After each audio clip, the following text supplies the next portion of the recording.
Welcome back to Y&R for Life, where we talk about all things Y&R related. We talk about what's going on, my predictions, what do I think is going to happen. Hey, we even talk about fashion on this show from time to time because I'm a big time fashion girl, so we got to spill the tea about that. If you're new to this channel, my question is, I'm not wearing my watch right now, but what took you so long to get here? And if you are returning, what's up? Long time no see. This week held a little bit of potential. It had some ups and it had some downs. So thankfully, we were a bit on the winning side this week. Yeah, we're going to spill whatever tea we can, and hopefully everybody is caught up. Couple of disclaimers. If you don't want to know what's going on, you kind of want to get caught up on your own, this might not be what you want to see or hear, but I am so grateful that you are here. And if you like this type of content, you like what you see, you like what you hear, it'd be so kind if you hit that like and subscribe button. And don't forget to hit the bell notification so that you don't miss a single video that I post here on Y&R for Life. I try and post every Sunday, but things happen. It is what it is. Be kind to yourself. If a video doesn't go up, life does go on. And I've had one of those weeks where I didn't know if I was going to make it with doing a video, but here you go. And lastly, if I happen to not mention something, it could be because I plumb forgot, or I just didn't bother mentioning it because it really wasn't newsworthy. It is what it is. Nature of the beast, I like to say. So we just live with it and roll on from there. I feel like I'm having a problem with my own wardrobe. So where is a stylist when I need it? Stylist, anybody. Hopefully one day I might get that. And manifest with me, people, that one day I may just get on this show. Just a speaking role. I don't even have to be a regular, although that would be nice. But just manifest with me. Okay, enough about me. I am shameless. Anywho, so this week we saw Audra, and we saw Audra for that long. And I don't want to spend too much time on her because she really just wasn't that important. So her and Kyle and Summer, they basically, she was telling them, why am I getting dragged through the mud? I've never even met the boy, little Harrison. And what do you mean you don't want me nothing to do with him? I've never met him. So Summer's like, yeah, I don't want you around my son, blah, blah, blah, blah, blah. And she's like, Summer, I think of you for all of 2 seconds. And Audra with her little one-liners were just cracking me up. So Kyle tried to, intercede with that whole craziness. But by that time, Audra said her little 2 words and she just was toddling off. It was her and Nate. And I don't know why Nathaniel, why are you following after this woman? She is in the bed with, well, come to think of it, you do just about the same. So carry on. Forget I said anything. Do what you guys do. So that was pretty much Audra. Again, she just didn't really serve too much of a purpose. Her little one-liners, they were cool, but I digress. Don't want to give her too much airtime. All right. Speaking of Summer and Kyle, they're going through their whole custody battle once again with little Harrison.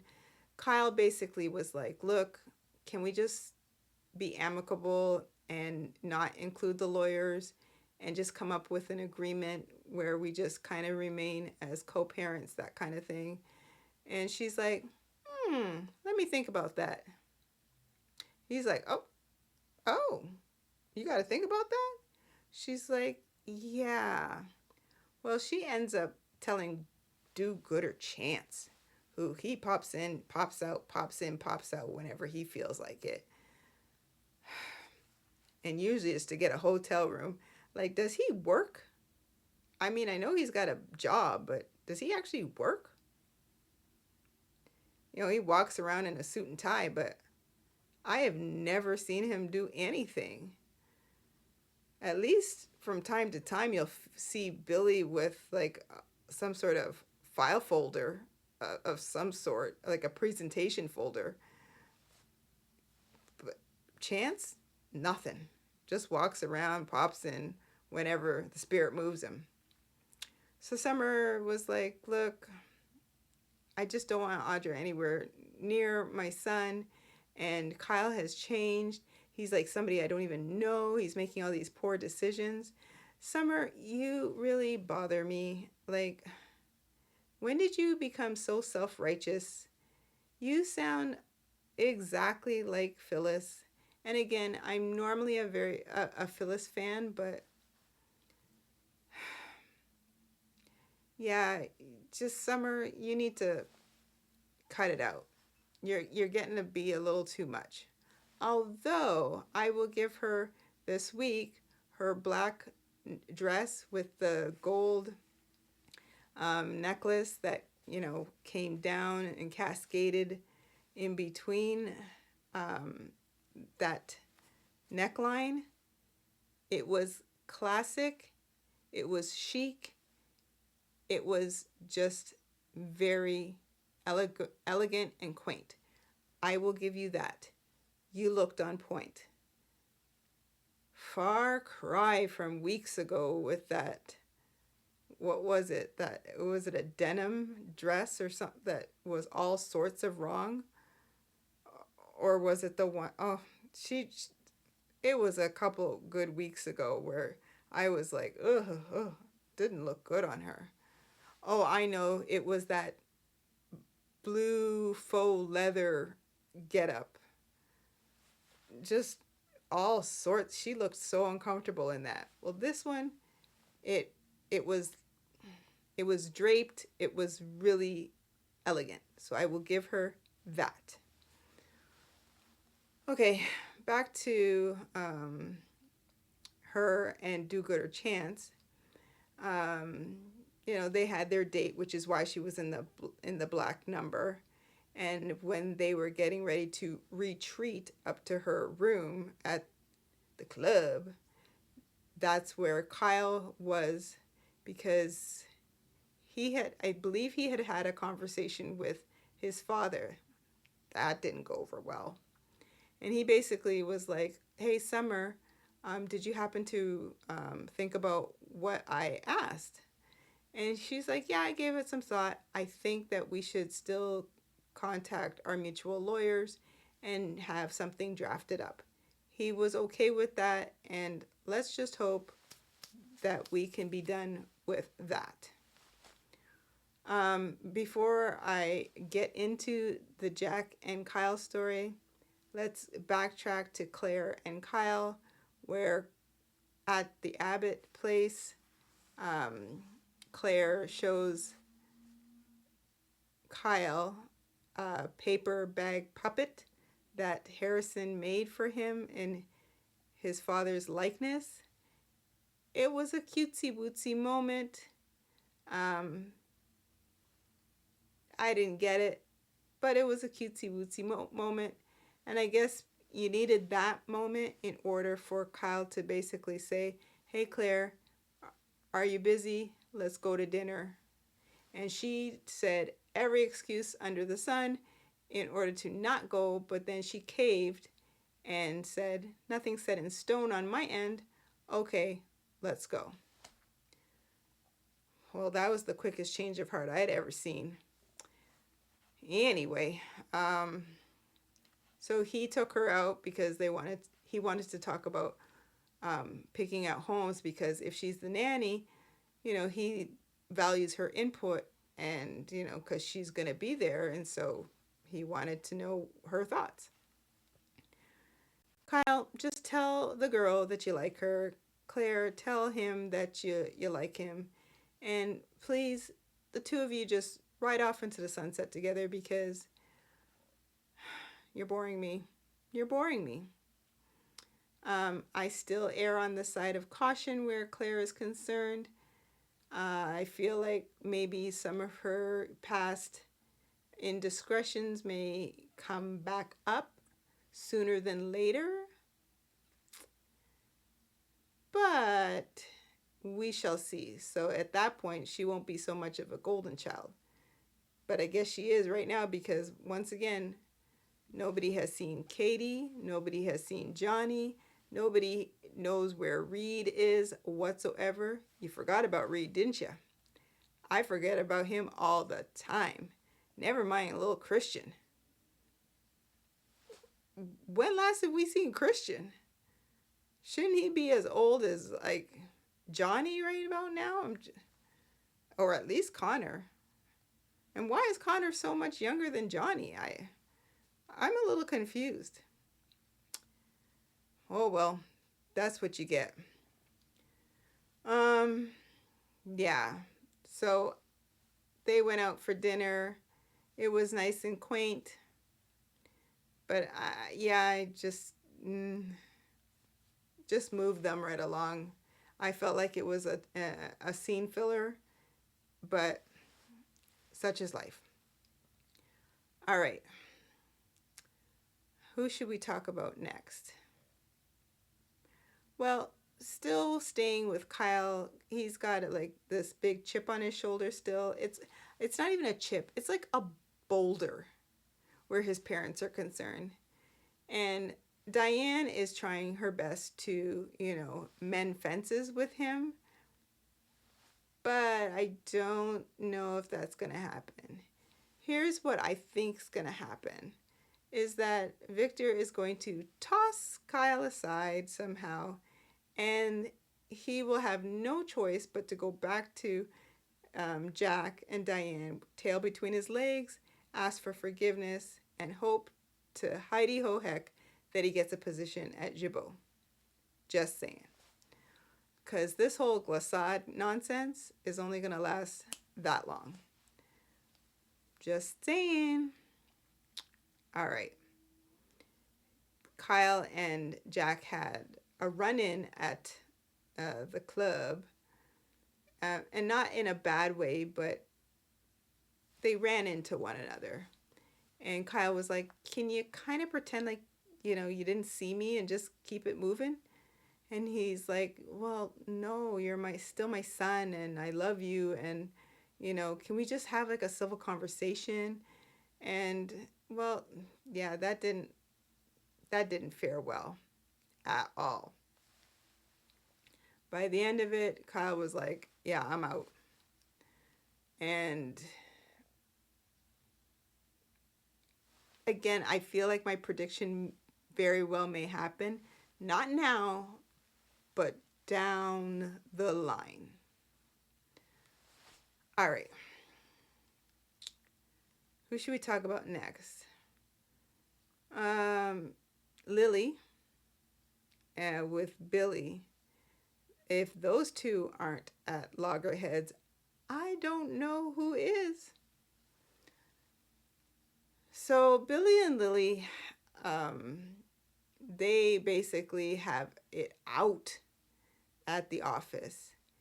And Billy was like, look, I changed my mind. I'm not going to be silent. And Lily is having a conniption over this. And he's like, look, I feel like you were just stringing me along and that you were going to leave me in the lurch and basically like get me out of here or, or leave me high and dry, whatever he said. And I'm just nipping it in the bud, like he's cutting it off at the pass. And she's like, you're crazy. Like, you're crazy. And he's like, no, I don't think so. Well, this is one time I can say, you're not crazy, Billy, but you're crazy with the moves that you're making. That's where I think you're crazy. Anyway, do-gooder Chance happens to, again, pop in only to hear and see what's going on. Like, they were going to town. They tried to play it off, but I was like, you've already been caught. Like, he was standing there and witnessed this. They said whatever, and Lily takes off. Well, they end up, well, sorry, Billy ends up telling Chance at some point in time, um, this was, I believe, while they were at Society, that enough's enough. He's got to let Lily go, and she's got to be out. And Chance is like, I don't think this is a good idea. Jill won't be happy about that. He's like, well, let me handle Jill when I need to handle Jill. Oh, we're on a first name basis with your mother, aren't we? Interesting. Yeah. It's a royal mess. Half a step back, uh, Diane and Jack were having a conversation at Jabot about Billy and the fact that, you know, with the whole name change to the company to Abbott Chancellor and whatnot. And Jack was like, yeah, Billy always finds a way to kind of like screw things up. And, if he didn't do this, I'd be more than happy to endorse, the name. And so Diane was like, hold up, Jack, wait a minute, wait just a minute. I am going to err on the side of Billy with this one. And he's like, oh, okay. She's like, look, he has every right to use his name. He is an abbot. And, like if that's what he wants to do, then he's well within his rights. Fair enough, Diane. However, I don't know if I really agree with it in the respect that Chancellor was already a well-known entity, and now to go and flip the script and make it Abbott Chancellor just about this whole birthright craziness. Like, I think they already know that you as an abbot are a part of the company. So why do you need to have your name to like basically kind of screw things up, just saying. I didn't That's just me. I don't think it's necessary. But Billy does, and Billy's gonna want until he gets what he wants. So Jack was like, "Oh, interesting," and Diane's like, "Yeah, I'm, you know, I'm gonna, I'm gonna, I'm like Team Billy with this one. All right." Okay, so at some point in time, Lily and Billy end up at the club where Victor and Nikki were already having like their little eats. Victor sees Billy and is like, look, I'm going to have a conversation with Billy. I think you should invite Lily over to the table and the two of you talk. So this is how it went. Victor and Billy go off to the jazz lounge, and Nikki and Lily have their conversation at the table. Well, Lily basically says to Nikki, you know why I'm like fighting for Chancellor so much, and it's because Jill is basically like the twins' grandmother, and Catherine was Devon's grandmother, and they always valued me and treated me with, the highest respect, and I honor that. And Nikki's like, good, just what I always like to hear. Well, if you don't sound suspicious, Nikki, just saying. Meanwhile, Victor and Billy, Billy with his, he basically is like, they're talking in code or something. It was just weird. And then Victor was like, "Oh, tell me something, Billy boy. Um, are the rumors true?" And he's like, what are you talking about? That your mother is not well? I don't know what you're talking about. I don't know. Well, if you didn't sound any more like you're lying, I it was very transparent to me. And I'm the outsider looking in, but you didn't seem like it didn't seem like a plausible story there, Billy. But I'm just saying.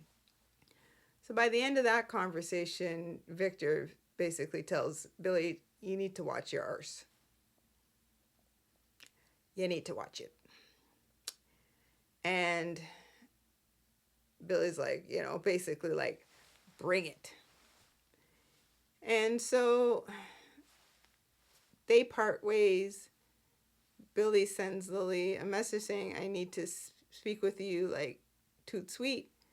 Lily goes over to meet with Billy, and basically Billy says to Lily, you out. Yeah, you got to go. Well, Lily's like, you can't kick me out like this. But like, what? No, I can. You're out of here. Like, I don't care. You got to go. I will deal with this myself. And she's like, you're not going to get away with this. You're just not going to get away with this. She toddles off, and he's there with his little self-righteous self. And Victor and Nikki kind of see her like huffing and puffing. We shall see. I'm still team Lily on this, but we shall see. Okay. The real, piece de resistance was, geez, why am I forgetting? It's the piece de resistance. Was, what is his name now? Adam? Yes. See, I drew a blank. Maybe it's because I just turned another age, people. Remember myself and Sally Spectra. In real life, Courtney Hope, we share the same birthday. Look it up. And I forgot to mention to her, happy birthday, Courtney. Happy birthday. Hopefully you had a wonderful day and spent it with whomever your hearts had desired, and that you had a fantastic day. So yes, the piece de resistance was Adam and Chelsea. But before we get into those host of characters, let's just briefly talk about how Cameron, I'm feeling myself, Kirsten was still haunting Sharon, but she seems like she's like having a grand old conversation with him, and she is totally unbothered. Well, she has this conversation. It gets a little like louder, and Faith is at the door and hears her through the front door, and basically was like, comes in only to ask like, who are you talking to? Like, what's going on? She's like, no, whatever excuse she came up with. Eventually, she ends up fessing up, saying that sometimes she sees Cameron or hears from him, and Faith is like, oh my God, it's my fault, blah, blah, blah, blah, blah. And that just, Faith, it's not your fault, okay? Carry on. You're a good girl, just carry it on. Yeah. So they were having their little conversation. Just then, Faith gets a text message from little liar Lucy, because they had met up at the park because she basically escaped from her house, even though she's grounded, and wanted to get out and apologize to Faith. And she says, oh, I hope you're not mad at me. And she's like, I'm not mad, but like, you're grounded. You're not supposed to be out. Oh, what a tangled web we weave. And yeah, that didn't fare well. So she's like, yeah, I just wanted to be your friend, and I was saying all these silly things, and I do apologize, and Faith's like, look, I'm going back to college, and I'm sure you're gonna find friends like more your age. And oh my gosh. And she's like, look, you're pretty cool. If we were in the same like position, then I'm sure we would like be hanging out and be friends and that kind of thing. Lucy was like, really? Oh my gosh. She's like, look, go home before your parents find out that you're out of the house. Well, Liar Lucy never left, but she happened to have gotten a bottle of alcohol from some local bar that she five-finger discounted from the bar itself, like the bartender area. And she went back to the park and drank herself into a drunken stupor, which is why she was text messaging Faith to say, can you come get me? I promise this will be the last favor I ask of you, I swear. Faith tells Sharon about it, and Sharon's like, well, you know what? Just go. It is what it is. So she goes only to find Lucy like on the ground, and she finds the bottle of alcohol, like the empty bottle, and she basically was like, what the hell? What's going on here, Lucy? Like, what? I thought you were going home. And what is this? And she said where she got it from, and she's like, I felt like so ashamed, and I so you go and rob a bar? That's weird. Yeah, so she ends up saying to Faith, can you take me home? And Faith was going to call her parents. No, no, no. Oh my gosh, they're going to kill me. Well, as we find out pretty much at the end of the week, they're involved with an accident. Now, I could see where this is going to go. It's going to be that Faith somehow was inebriated, which she wasn't. She's never drank in her life. This is what she said. She even threw out the whatever remains was in that bottle in like some sort of plant. So yeah, she's it's a mess. Faith is more hurt than Lucy. Lucy just has a few little scratches because Daniel and Heather were at society where Daniel got the call. No, I think it was Heather got the call about Lucy being in the hospital. They hightailed it there. Sharon had gotten the call about Faith. She starts to hightail it, which did anybody see when she tried to run out of the house? And she just was like this, oh my gosh, she didn't run nowhere. And she ends up contacting Nick, who was in front of Phyllis. That was a whole mess. And Sharon tells Nick about the fact that Faith is in the hospital. He guns it and takes off, and the four find out that both of their kids are in, I guess it was like an ICU, and they're unconscious. And Sharon, cue the waterworks, she just busted out when she saw Faith. And I told you, everybody, this is Cassie 2.0. Different people, similar story. Just saying. Okay, so that pretty much ended that, or the ending of the week. But let's just talk about Chelsea, Adam, Billy, Sally. And that'll be like the last I talk about, because we're going to see what next week holds. Okay, so what you need to know is that Chelsea breaks down to Billy and basically says, I can't take it anymore. I can't keep this secret, continue to keep this secret. And yes, please don't judge me, but this is what happened. So she tells Billy that her and Adam, in based on alcohol and in the heat of the moment, they slept together.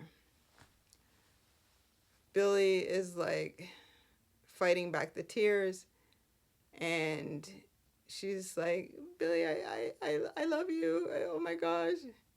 Which it took her forever to get to the point.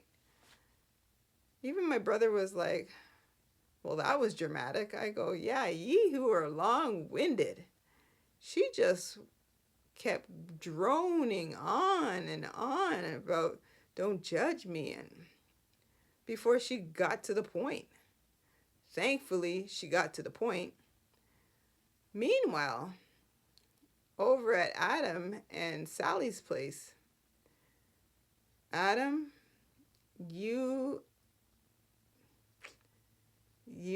are not, this is not going to work well for you at all.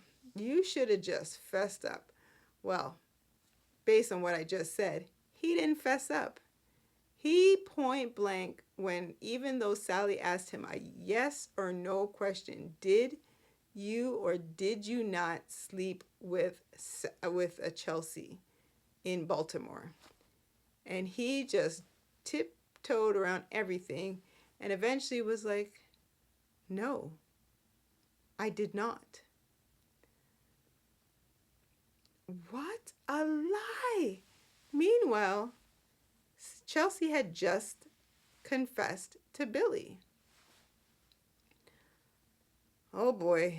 And how it ends is the fact that Chelsea ends up messaging Adam saying, I caved.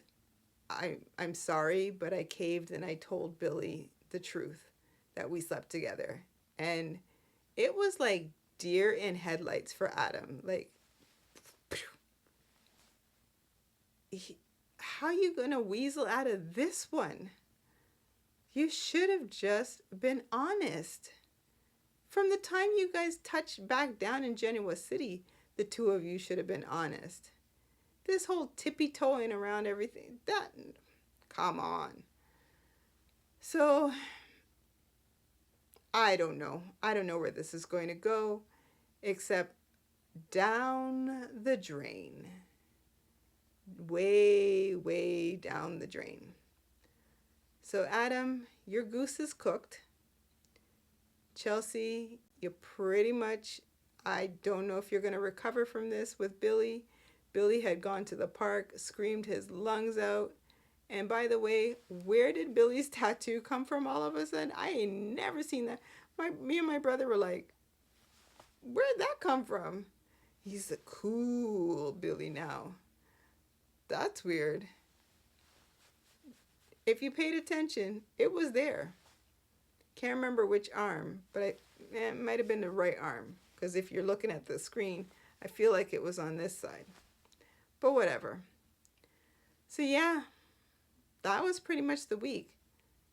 It held some promise when it came to like a crescendo with Adam and Chelsea. But that needed to happen because we need to move right along with that. I'd actually like to know where this whole Faith and Liar Lucy craziness is going to go. I would actually prefer to know more about that than Chelsea and Adam, because that's a going nowhere situation, in my opinion. So there you have it, folks. That was pretty much the week. Again, if I didn't mention something, it's I plumb forgot or it just wasn't newsworthy. So we're going to see where next week takes us. Yeah, this is one bumpy ride, but it's one that I love taking. So if you made it to the end of this video, you know, I appreciate your time. I love you lots. And you know what? All I can tell you is if you like this type of content, you like what you see, you like what you hear, share. Why? Because sharing is caring. At least I like to think so. And hit that like and subscribe. Hit the bell notification while you're at it. And don't be shy. give your thoughts in the comments. I would love to be able to chat back and forth with you. So you guys take care, and I will catch you on the next video. Bye.